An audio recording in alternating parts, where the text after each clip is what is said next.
Tu veux savoir ce qui te fatigue le plus dans ta vie? Ce n'est pas ce que tu fais, c'est ce que tu fais sans but, ce que tu répètes sans comprendre pourquoi, ce que tu poursuis sans jamais t'arrêter pour demander «Est-ce que ça mène quelque part?» J'ai passé des années comme ça, à me lever sans vraie raison, à courir après des objectifs qu'on m'avait soufflés, à suivre une trajectoire qui n'était pas la mienne. Et chaque jour, je me sentais un peu plus éteint. Parce que je bougeais, oui, mais je ne progressais pas. Puis un jour, une phrase a tout changé. Sénèque, encore lui. Il disait ce n'est pas la durée de la vie qui compte, mais la manière dont on la vit. Et là, j'ai réalisé que je pouvais très bien vivre 100 ans et ne jamais vraiment vivre un seul jour. Parce que vivre sans direction, c'est comme naviguer sans boussole. Tu avances, tu luttes contre les courants, tu t'épuises, mais tu ne sais pas vers quoi. Et tu finis par croire que l'épuisement est normal, que le flou est normal, que le bruit constant dans ta tête, c'est ça la vie adulte, mais non. C'est le symptôme d'un déracinement intérieur. Alors j'ai tout arrêté. Pas ma vie, mais ma fuite, je me suis assis. J'ai respiré. Et j'ai commencé à poser les vraies questions. Qu'est-ce que je veux? Qu'est-ce que j'honore à travers mes choix? Qu'est-ce que je suis prête à sacrifier pour ne plus me trahir? Et ce silence, ce moment de recul, il m'a sauvé. Parce que c'est là que le but est né. Pas un grand rêve à crier sur les toits, mais une direction claire, une cohérence, une étoile intérieure. Et à partir de ce moment-là, j'ai cessé de me disperser. Tu veux savoir ce que ça change? Tout. Tu refuses ce qui ne t'aligne pas. Tu dis non sans culpabiliser. Tu avances, même quand c'est dur, parce que tu sais pourquoi tu le fais. Et surtout, tu gagnes en paix, parce que tu n'as plus besoin de courir partout. Tu sais ce que tu construis. Tu sais ce que tu incarnes. Le stoïcisme m'a appris que chaque choix est une déclaration silencieuse, une brique posée dans la maison de ton destin. Et si tu ne fais pas attention, tu finis par construire une vie qui ne te ressemble pas. Alors pose-toi cette question. La personne que je deviens, est-ce vraiment celle que je veux être? Parce que tu peux réussir selon les critères du monde et échouer selon ceux de ton âme. Le but, ce n'est pas un plan figé. Ce n'est pas une obsession. C'est une lumière. Quelque chose qui t'éclaire quand tout est flou. Quelque chose qui te rappelle que ton énergie est précieuse et que la vraie tragédie, ce n'est pas de tomber. C'est de marcher sans savoir vers quoi.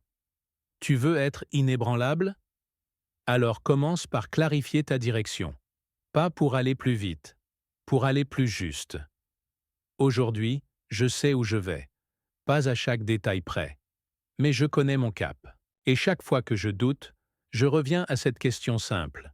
Est-ce que ce choix m'éloigne ou me rapproche de la personne que je veux devenir? Et cette question, elle te protège, elle te guide, elle te simplifie la vie, parce qu'elle élimine le bruit, les distractions, les masques, les «on verra». Elle transforme ton quotidien en terrain d'alignement. Et ça, c'est une forme rare de puissance. Alors dis-moi, toi, aujourd'hui, est-ce que tu avances ou est-ce que tu tournes en rond? Est-ce que tu subis ton rythme? Ou est-ce que tu l'as choisi? Est-ce que tu vis ta vie ou celle qu'on t'a suggérée? Il n'est jamais trop tard pour redresser la barre. Jamais, mais il faut le vouloir. Il faut oser. Il faut arrêter de se mentir. Parce qu'une chose est sûre, chaque jour qui passe construit quelque chose. Alors autant construire consciemment. Agis toujours avec un but clair. Parce qu'un esprit sans direction devient la proie de tout ce qui brille. Et toi, tu n'es pas né pour te perdre. Tu es né pour avancer, avec force, avec foi et avec lucidité. Tu es encore là. Et rien que pour ça, tu as déjà commencé à changer. Parce que peu de gens vont jusqu'au bout. Peu de gens osent se regarder en face aussi longtemps. Et maintenant que tu as entendu ces 10 habitudes, il ne s'agit plus seulement de les comprendre, il s'agit de les incarner. Parce que tout ce que tu viens d'entendre, tu le savais déjà quelque part. Mais tu l'avais oublié, étouffé par le bruit, par l'urgence, par la fatigue. Alors laisse-moi te les rappeler, pas comme une liste, comme une promesse. Contrôle ce que tu peux contrôler, parce que tout le reste ne t'appartient pas. Et tu ne peux pas porter ce qui ne dépend pas de toi. Pratique la pleine conscience. Parce que ta vie ne se vit pas demain, elle se vit maintenant. Respire-la, ressens-la, sois là, agis toujours avec vertu. Parce qu'il vaut mieux perdre une bataille que ton intégrité. Souviens-toi que tu vas mourir, parce que cette conscience donne du relief à chaque instant. Et chaque instant devient un choix sacré. Renforce ta stabilité émotionnelle, parce que tu n'es pas une tempête, tu es un refuge. Cultive la gratitude, parce que ce que tu cherches désespérément ailleurs est peut-être déjà là, dans ce que tu refuses de voir. Simplifie ta vie, parce que l'essentiel ne crie pas, il attend que tu fasses de la place. Développe l'autodiscipline, parce que ta liberté commence le jour où tu arrêtes d'obéir à tes impulsions. Deviens résilient, parce que ce qui t'a brisé peut aussi être ce qui te révèle. Agis toujours, avec un but clair, parce que l'errance épuise, et que la clarté, elle, illumine. Voilà 10 habitudes, 10 ancres, 10 points de retour. Mais si tu ne dois en retenir qu'une seule chose, retiens ceci. Tu es capable de changer, capable de choisir, capable de recommencer, même maintenant, même dans le chaos, même dans le doute, il n'y a pas de moment parfait. Il n'y a que le moment présent. Et ce moment, c'est le tien. Alors ne laisse pas cette écoute être une simple parenthèse. Laisse-la devenir un tournant, une déclaration intérieure, parce que les habitudes que tu choisis chaque jour sont les fondations invisibles de la personne que tu deviens. Et tu peux devenir quelqu'un de rare, quelqu'un de solide, quelqu'un qu'on écoute même dans le silence, quelqu'un d'inébranlable.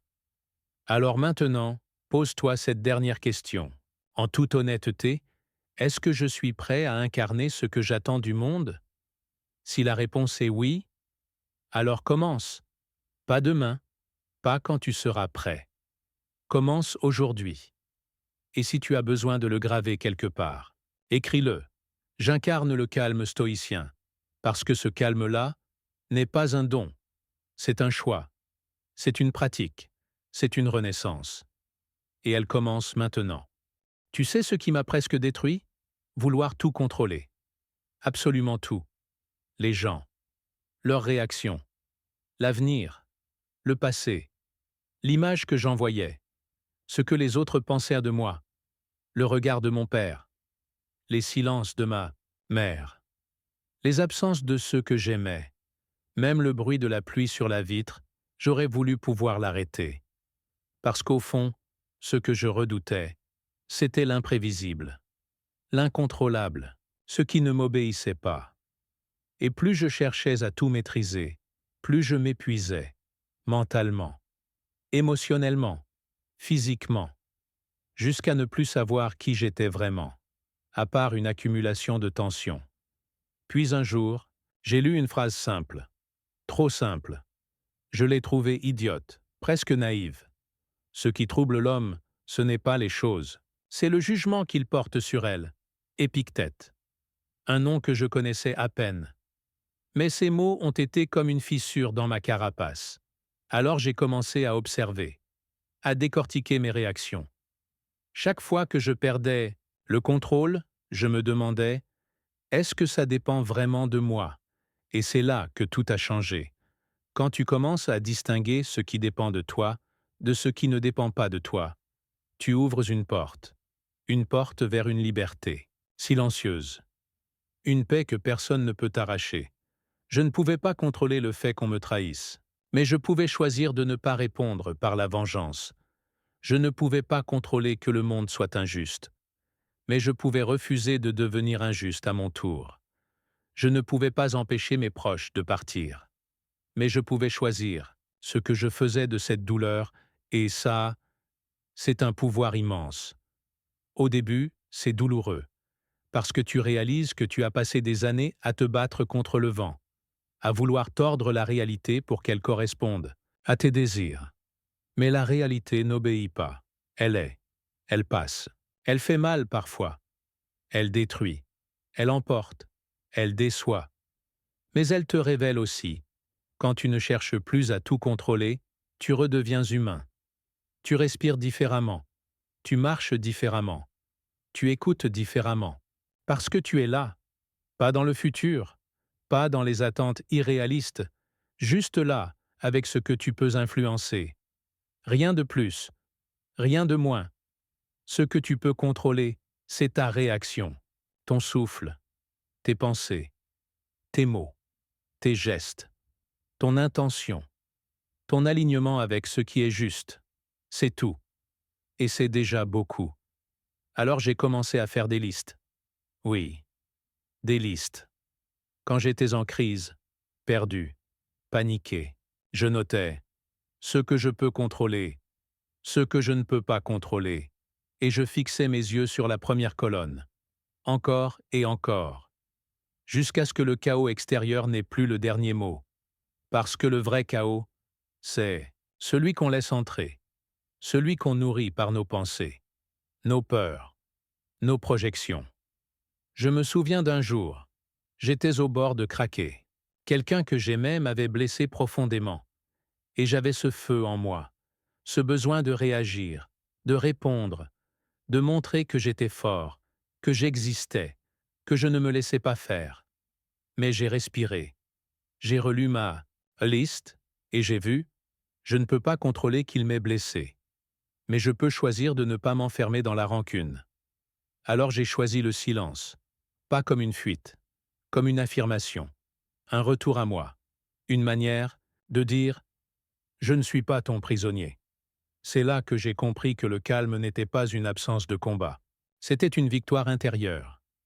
Tu sais, parfois, tu ne peux pas changer les choses. Mais tu peux changer ta manière de les traverser. Et cette manière, elle change tout. Imagine-toi comme un navire. La mer est agitée. Le vent est violent. Tu ne peux pas contrôler les vagues. Mais tu peux ajuster ta voile, renforcer ta coque, choisir ta direction. Et surtout, garder le cap, c'est ça, la dichotomie du contrôle. Ce n'est pas une fuite. Ce n'est pas de la résignation. C'est une stratégie. Une sagesse ancienne, mais plus actuelle que jamais. Parce que dans un monde où tout change, sans prévenir, celui qui garde son centre devient inébranlable. Et toi, qu'est-ce que tu essaies encore de contrôler, qui ne dépend pas de toi? Qu'est-ce que tu pourrais lâcher, aujourd'hui, pour enfin respirer? Ce n'est pas la tempête qui te détruit, c'est l'illusion que tu dois l'arrêter. Je vais te dire une vérité que j'ai mis des années à comprendre. Je n'étais presque jamais là. Mon corps, oui. Mes gestes, oui. Mais mon esprit, ailleurs. Toujours en train de rejouer le passé ou d'anticiper le futur. Comme un spectateur qui n'assiste jamais vraiment à sa propre vie. Je me lavais les mains en pensant à un rendez-vous. Je mangeais sans goûter. Je parlais en pensant à ma réponse, plutôt qu'à ce que l'autre disait vraiment. Et chaque soir, je me demandais pourquoi mes journées semblaient floues, comme si elles m'avaient glissé entre les doigts. Puis un jour, j'ai lu cette phrase de Marc Aurèle. « La vie de l'homme est ce que ses pensées en font. » Et j'ai compris que le problème n'était pas ce que je vivais, mais comment je le vivais. Je n'étais pas dans le moment présent. Je le fuyais, sans même m'en rendre compte. Alors j'ai essayé. Pas une grande révolution. Juste respirer. Une vraie respiration. Longue, profonde, consciente. Pas pour me calmer. Juste pour être là. Et tu sais ce que j'ai ressenti? Le vertige. Parce que quand tu t'arrêtes vraiment, tu te rends compte à quel point tu étais absent. À quel point tu étais devenu étranger à toi-même. Mais aussi, à quel point le présent est puissant. Le moment présent ne juge pas. Il ne regrette pas. Il ne craint pas. Il est brut, vaste, silencieux. Et c'est dans ce silence que tu recommences à te retrouver. Au début, J'ai dû me forcer. J'ai mis des rappels sur mon téléphone, sur mon miroir. Reviens ici. Ralentis. Respire. Et petit à petit, c'est devenu une habitude. Quand je marchais, je sentais mes pieds toucher le sol. Quand je mangeais, je goûtais chaque saveur. Quand j'écoutais quelqu'un, je n'étais plus en train de préparer ma réponse. J'étais là, avec lui. Tu sais, la pleine conscience, ce n'est pas une mode. Ce n'est pas une technique de relaxation. C'est une manière de vivre, de vraiment vivre. Parce qu'en réalité, tout ce que tu possèdes, c'est maintenant. Pas hier. Il est mort, pas demain. Il n'existe pas encore, maintenant. Là, ce souffle, cette phrase, cette seconde. Et c'est là que réside ta puissance. Quand tu es conscient, tu choisis mieux. Tu réponds au lieu de réagir. Tu ressens sans être emporté. Tu vois les choses telles qu'elles sont, pas telles que ta peur les peint.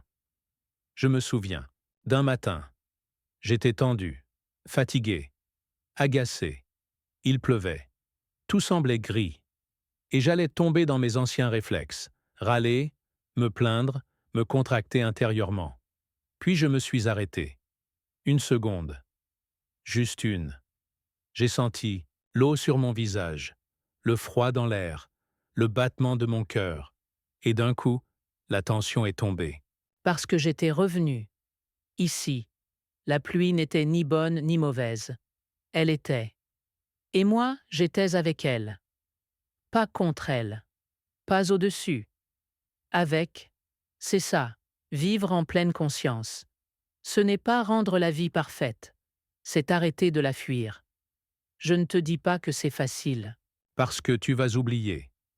Repartir dans tes pensées, tes projections, tes scénarios mentaux. Mais à chaque fois que tu t'en rends compte, tu as une chance de revenir. Et ce retour, aussi minuscule soit-il, est un acte de résistance, contre la dispersion, contre le vide, contre cette société qui te pousse à courir sans jamais t'arrêter. Moi, j'ai décidé de ralentir, pas pour aller moins loin, pour aller plus juste. Et tu sais ce que j'ai découvert? Que dans chaque instant, même banal, se cache quelque chose d'immense. Dans une tasse de café, dans une main posée sur une table, dans un regard échangé, dans le silence entre deux respirations. La vie ne crie pas toujours. Parfois, elle chuchote. Et si tu n'es pas là, tu rates tout. Alors, reviens. Pas demain, pas plus tard. Reviens maintenant. Assieds-toi. Respire. Écoute. Regarde. Sens. Ce que tu cherches, peut-être que tu l'as déjà. Peut-être qu'il n'a jamais été loin. Peut-être qu'il était juste ici, et que tu étais trop occupé pour le voir. Un jour, quelqu'un m'a demandé « Qu'est-ce que tu cherches vraiment dans la vie ?» Et sans réfléchir, j'ai répondu « La paix. » Mais ce que je ne savais pas encore, c'est qu'il n'y a pas de paix sans vertu. Tu peux avoir de l'argent, du pouvoir, des applaudissements, du confort. Si tu n'agis pas avec droiture, avec courage, avec intégrité, tu restes en guerre avec toi-même. Et cette guerre, crois-moi, elle est silencieuse, invisible. Mais elle te ronge. De l'intérieur. Je l'ai vécu. Pendant longtemps, j'étais ce genre de personne qui faisait les choses bien, tant que ça ne coûtait rien, tant que je ne devais pas me confronter à la peur, tant que personne ne me jugeait. Mais agir avec vertu, ce n'est pas faire. Le bien quand c'est facile, c'est le faire quand c'est difficile, quand c'est risqué, quand tu es seul.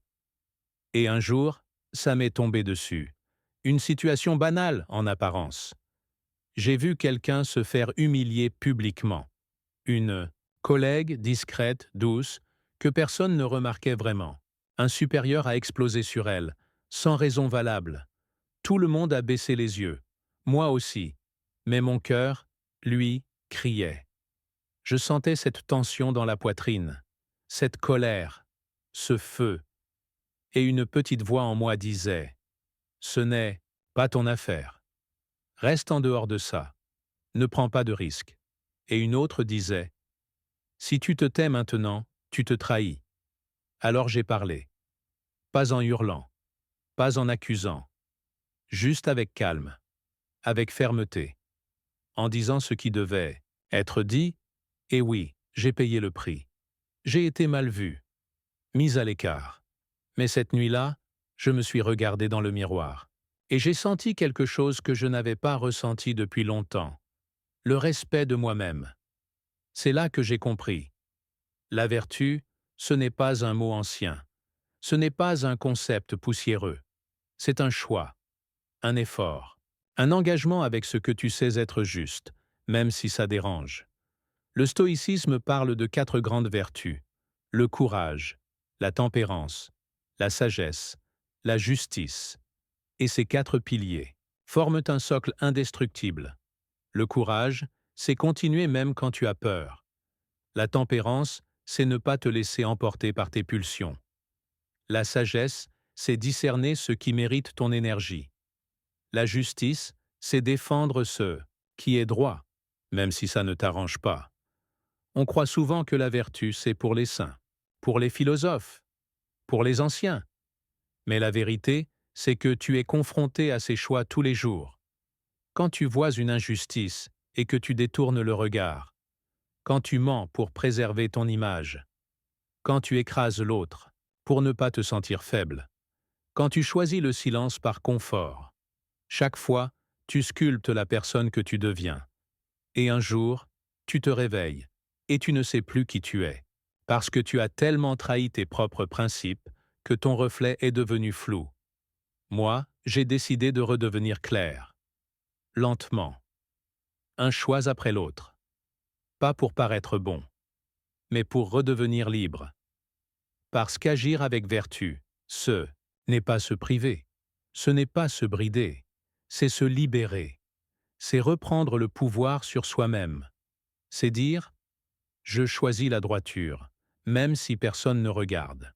Parce que moi, je regarde, et ça change tout. Tu n'as plus besoin de mentir, de manipuler, de jouer un rôle.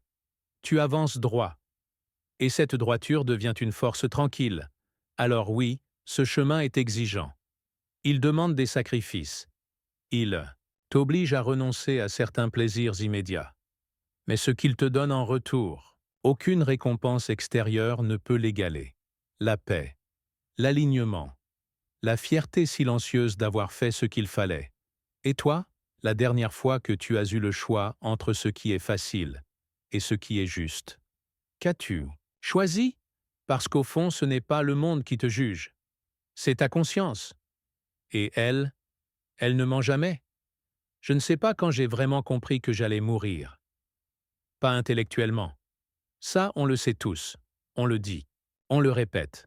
Mais comprendre, vraiment sentir que cette vie est limitée, c'est autre chose. Pour moi, c'est arrivé un matin banal. Rien d'extraordinaire. Juste ce message sur mon téléphone. 3 mots. Il est parti. Un ami. Un frère, presque. Je l'avais vu 2 semaines avant. Il allait bien. Et là, plus rien. Tu ne t'attends jamais à ce que le monde continue, sans quelqu'un que tu aimais. Tu crois que le temps est acquis, que demain sera toujours là, que les plus tard sont garantis. Mais ce jour-là, quelque chose s'est brisé en moi, et pas juste à cause du deuil, à cause de cette évidence qui m'a frappé en pleine poitrine. Et si c'était moi demain, j'ai commencé à tout revoir, à me demander, si je partais maintenant, qu'est-ce que je laisserais derrière moi? Des regrets? Des silences? Des choses que j'ai tues par peur? Des rêves enterrés? Et c'est là que j'ai découvert le memento mori. Cette idée stoïcienne, simple, radicale. Souviens-toi que tu vas mourir. Pas pour te faire peur, pas pour te plonger dans l'angoisse, mais pour te réveiller.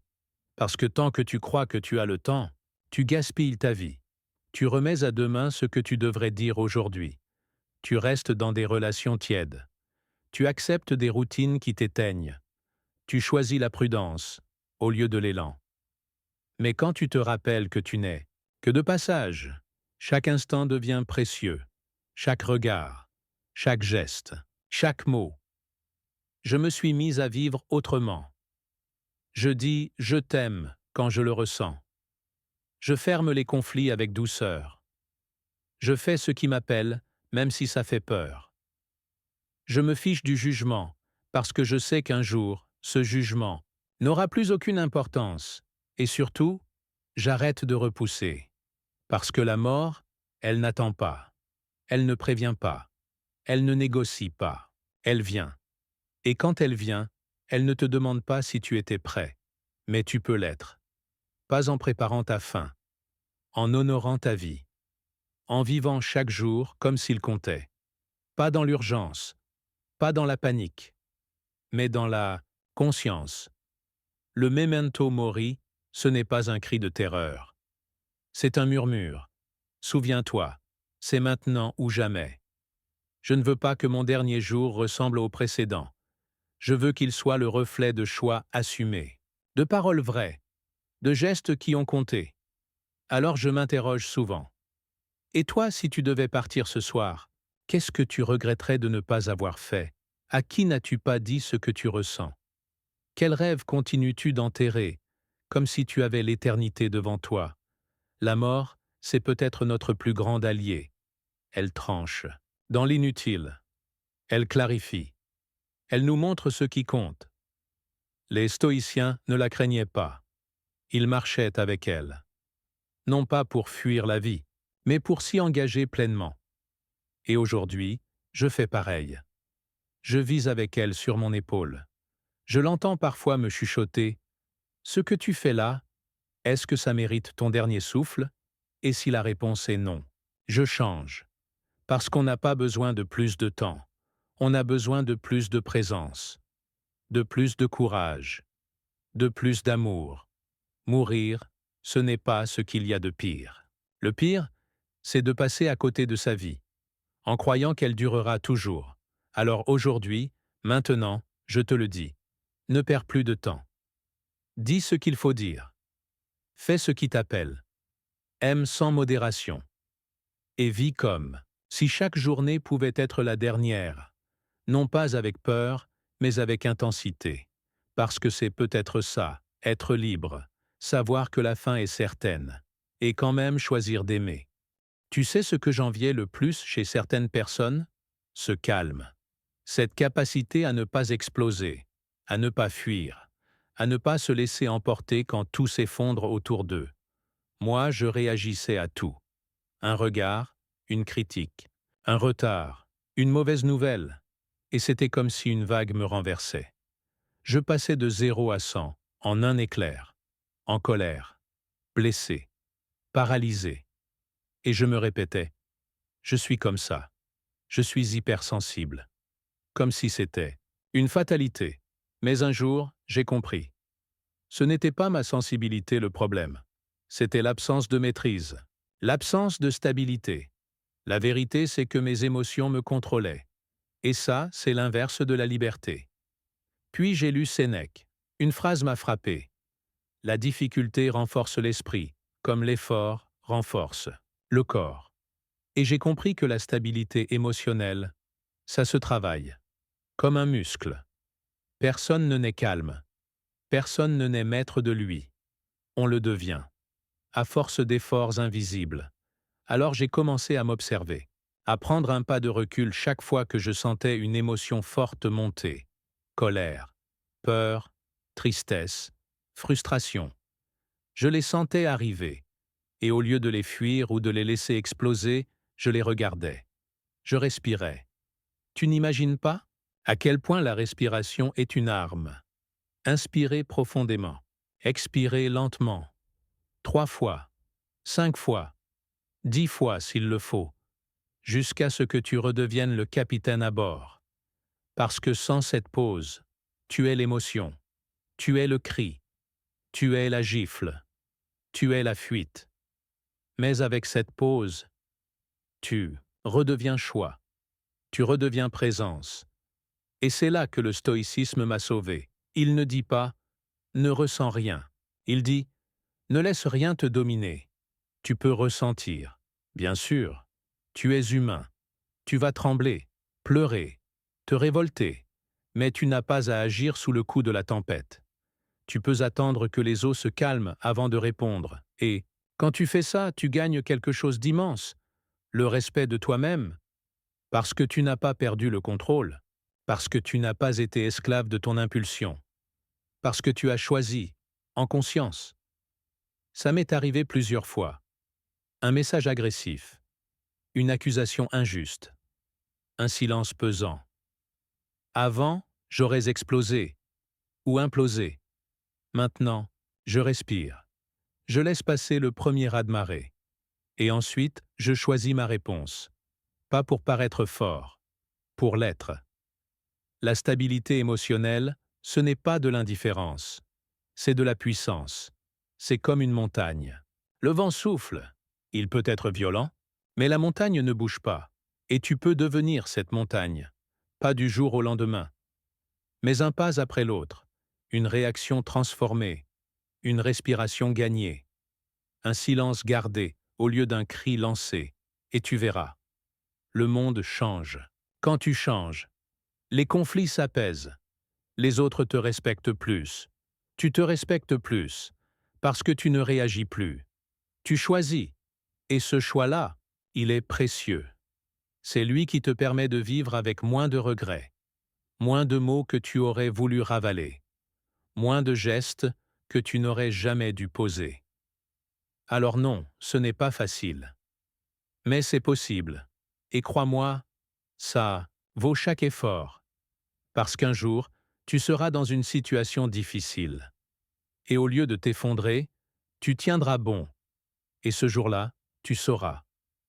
Tu sauras que tu es devenu quelqu'un de rare, quelqu'un qui inspire confiance, quelqu'un qu'on admire en silence, parce que ta paix, on la sent. Elle parle pour toi.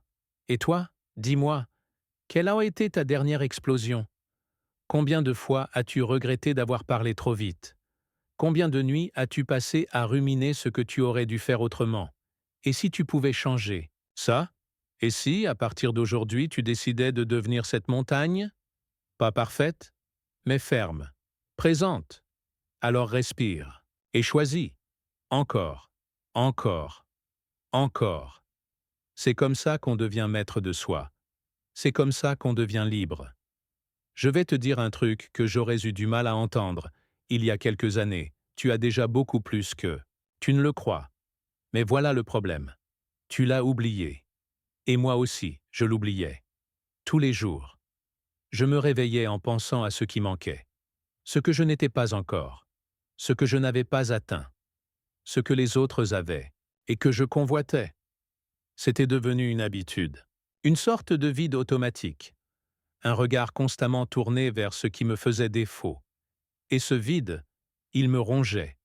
Il me faisait croire que ma vie ne commençait que demain, qu'aujourd'hui n'était qu'un tremplin vers quelque chose de mieux. Mais à force de vivre comme ça, tu t'éloignes de tout ce qui est déjà là. Puis un jour, j'ai eu un déclic. Pas spectaculaire. Juste un silence. Un matin où, au lieu de foncer vers mon téléphone, j'ai regardé par la fenêtre. Et j'ai vu la lumière. Douce. Les feuilles qui bougeaient lentement.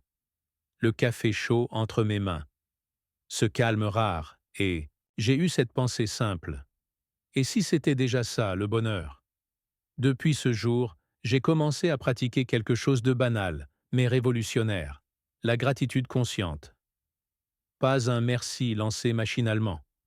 Non, une attention, un arrêt, une vraie reconnaissance. Tu veux savoir ce que ça a changé? Tout. Parce que la gratitude, c'est un recentrage. Un recadrage de l'âme. Une manière de voir ce que tu regardais sans voir. Tu n'as peut-être pas encore ce que tu veux. Mais tu as sûrement ce dont tu as besoin. Tu n'as peut-être pas tout compris. Mais tu es encore là, à chercher. Tu n'as peut-être pas la paix parfaite. Mais tu as des instants de silence. Tu n'as peut-être pas la reconnaissance du monde. Mais tu as des gens qui t'aiment, parfois même en silence. Et si tu veux commencer quelque part, commence par ça. Moi, j'ai pris un carnet. Chaque soir, 3 choses. 3 choses pour lesquelles dire merci. pas forcément grande. Un sourire, un message inattendu, un repas chaud. Au début, c'est forcé. Ton mental râle, y a rien de spécial aujourd'hui. Mais plus tu cherches, plus tu trouves. Et un jour, tu ne cherches même plus. Tu remarques, et tu sais ce qui est fou? La gratitude n'est pas un état passif, c'est un moteur. Plus tu remercies, plus tu ouvres les yeux. Plus tu ouvres les yeux, plus tu vis pleinement. Et cette manière de vivre, elle te rend inébranlable, parce qu'elle ne dépend plus de ce que tu obtiens. Elle dépend de ce que tu vois. Et dans un monde obsédé par ce qui manque, voir ce qui est, c'est un acte de rébellion. Je ne dis pas de te contenter de tout. Tu peux viser haut. Tu peux vouloir grandir. Mais ne confonds pas ambition et ingratitude. L'une construit, l'autre détruit. Et toi, aujourd'hui, dis-moi, tu t'es plaint combien de fois? Et tu as dit merci combien de fois? Tu vois, c'est ça le test. Parce que ton esprit va là où tu l'entraînes. Et si tu ne l'entraînes jamais à voir le beau, il ne verra que le manque. Alors oui, la gratitude, c'est un entraînement, une pratique, une discipline intérieure. Mais c'est aussi une ouverture, une façon de ne plus passer à côté, de ne plus vivre comme si tout était dû, de ne plus aimer comme si c'était acquis, de ne plus respirer sans en être conscient. Chaque jour, tu as une chance, une de plus, même s'il ne reste que le silence, même s'il ne reste que toi. Et cette chance, tu peux l'honorer, par un regard, par une pensée, par un merci, parce qu'au fond, ce que tu nourris en toi grandit. Et si tu choisis de nourrir la gratitude, elle fera fleurir tout le reste. Tu sais ce qui m'a rendu fou pendant des années? Le trop.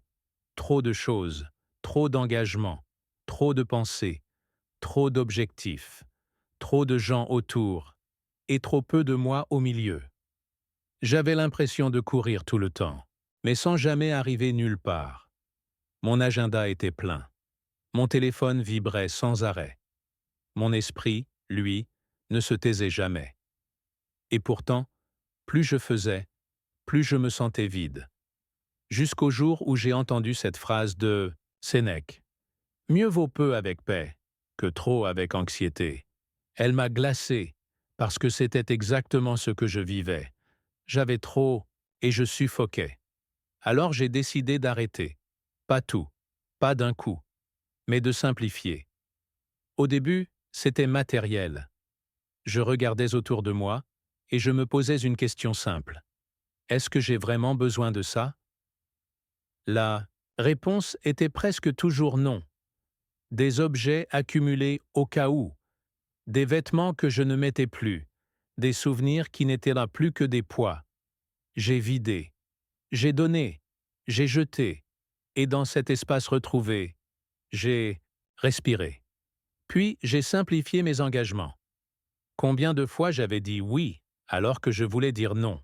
Combien de fois j'avais accepté un rendez-vous, un projet, une présence, par peur de décevoir? Alors j'ai appris à dire non, avec douceur, avec clarté, sans me justifier.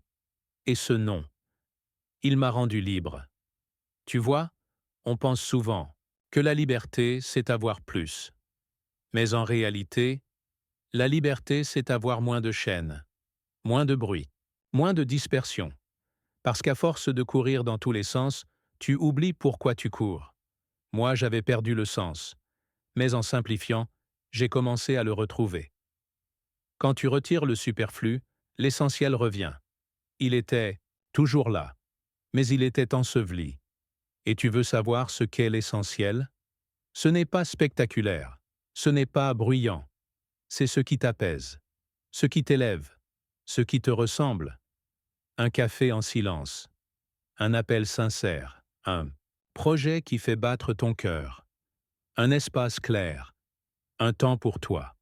Rien de tout ça ne s'achète, mais tout ça s'autorise. Et ça commence par une décision. Arrêter de remplir ce qui ne comble rien. Simplifier, ce n'est pas renoncer. C'est choisir avec plus d'intelligence.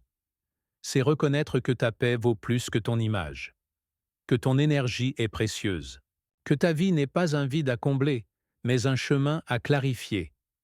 Alors oui, il faut du courage, parce que tu vas faire des choix que d'autres ne comprendront pas. Tu vas ralentir quand tout le monde accélère. Tu vas dire non quand la norme, c'est toujours plus. Mais crois-moi, tu n'as pas besoin d'une vie plus remplie. Tu as besoin d'une vie plus vraie. Et pour ça, il faut faire de la place. Je l'ai fait, et je ne reviendrai jamais en arrière. Parce que dans cet espace que j'ai créé, j'ai retrouvé ma voix, mes envies, mon calme. Et toi? De quoi pourrais-tu te délester aujourd'hui? Qu'est-ce qui te pèse, que tu pourrais poser? Qu'est-ce que tu gardes, qui ne te nourrit plus? La simplicité n'est pas un appauvrissement, c'est un affinement, une purification. Et ce processus, il te révèle. Parce que dans le silence retrouvé, dans l'espace ouvert, tu entends enfin ce qui compte vraiment. Et ça vaut tout l'or du monde. Tu sais ce que j'ai longtemps cru? Que la liberté, c'était faire ce que je voulais, quand je le voulais. Suivre mes envies, me laisser porter, ne rien m'imposer. Et pendant un temps, j'ai vécu comme ça, sans règles, sans cadre, sans limite. Mais très vite, ce qui ressemblait à de la liberté s'est transformé en chaos. Je procrastinais, je remettais tout à plus tard, je cédais à chaque distraction, chaque impulsion. Et plus je m'abandonnais à ce que je croyais être ma liberté, plus je me sentais faible, déraciné, vide. Un jour, je suis tombé sur cette phrase d'Épictète. Nul n'est libre s'il n'est maître de lui-même. Et là, tout a basculé, parce que je croyais être libre. Mais j'étais esclave, esclave de mes pulsions, de mes excuses, de mon manque de constance. Alors j'ai décidé de reconstruire. Pas à pas. J'ai commencé par des choses simples. Me lever à une heure fixe. Tenir un engagement. Finir ce que je commence. Et je ne te mens pas. Au début, c'était dur. Très dur.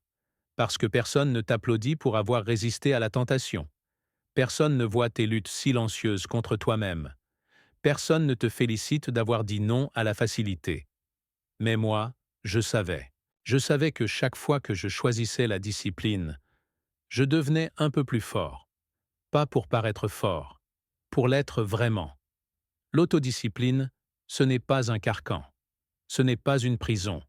C'est un socle. C'est ce qui te permet de rester droit quand tout te pousse à céder. Et tu sais quoi? Ça se cultive. Comme un muscle. Tu ne deviens pas discipliné du jour au lendemain. Tu te construis. Une habitude à la fois. Une victoire à la fois. Un effort à la fois. Et chaque effort, même minuscule, t'élève. Moi, j'ai établi une règle. Chaque jour, je dois faire au moins une chose difficile que je n'ai pas envie de faire, juste pour m'entraîner, juste pour me prouver que je peux. Et ce simple exercice a changé mon rapport à moi-même. Parce que plus tu tiens tes engagements, plus tu t'estimes, plus tu t'estimes, plus tu te respectes. Et plus tu te respectes, moins tu tolères ce qui te tire vers le bas. Ce n'est pas une question de performance. Ce n'est pas une obsession du résultat. C'est une discipline intérieure. Une cohérence entre ce que tu dis et ce que tu fais. Et crois-moi, cette cohérence, elle brille. Les gens sentent quand tu es solide, quand tu es constant, quand tu ne vacilles pas au premier inconfort. Et ce respect que tu imposes, il ne vient pas de tes mots. Il vient de ta posture, de ta rigueur. Alors non, l'autodiscipline ne fait pas de toi un robot. Elle fait de toi quelqu'un qui avance, même quand l'envie n'est pas là. Quelqu'un qui agit par choix, pas par impulsion. Et ça, c'est rare, parce que le monde te propose des raccourcis, des plaisirs immédiats, des excuses toutes faites. Mais le monde ne te donne pas la force. La force, c'est toi qui la construis. À l'intérieur. Alors aujourd'hui, pose-toi cette question. Qu'est-ce que tu ne fais pas? Que tu sais devoir faire? Et si tu commençais maintenant? Pas demain, pas lundi. Maintenant.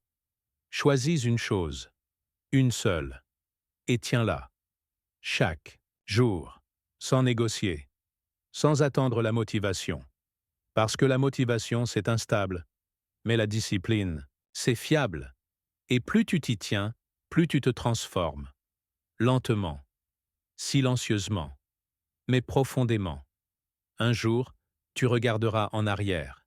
Et tu verras tout le chemin parcouru. Pas grâce à un coup de chance. Pas grâce à une méthode, miracle. Mais grâce à ton engagement. Et ce jour-là, tu comprendras. Tu es devenu libre. Parce que tu es enfin devenu maître de toi. Tu veux savoir ce que j'ai appris à force de tomber? Que la force, ce n'est pas de ne jamais plier. C'est de continuer à te relever. Même quand tout en toi crie d'abandonner. Je croyais qu'être fort, c'était ne rien sentir. Ne rien montrer. Traverser la vie comme une pierre.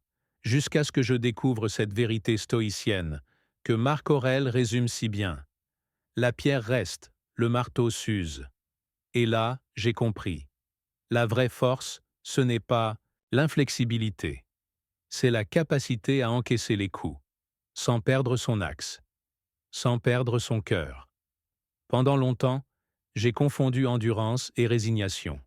Je supportais, oui, mais en silence, avec rancœur, avec fatigue, avec lassitude.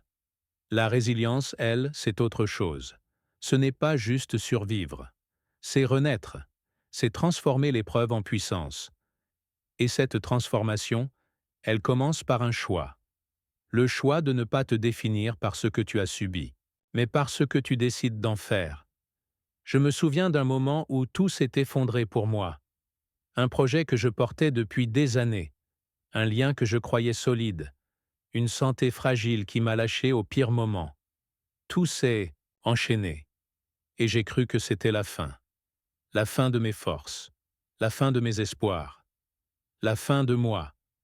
Mais au fond du trou, il y avait un espace que je ne connaissais pas encore. Un espace brut. Nu. Où plus rien ne triche. Et dans ce vide, une question m'est venue. Et maintenant? Pas pourquoi moi? Pas qui est responsable? Juste.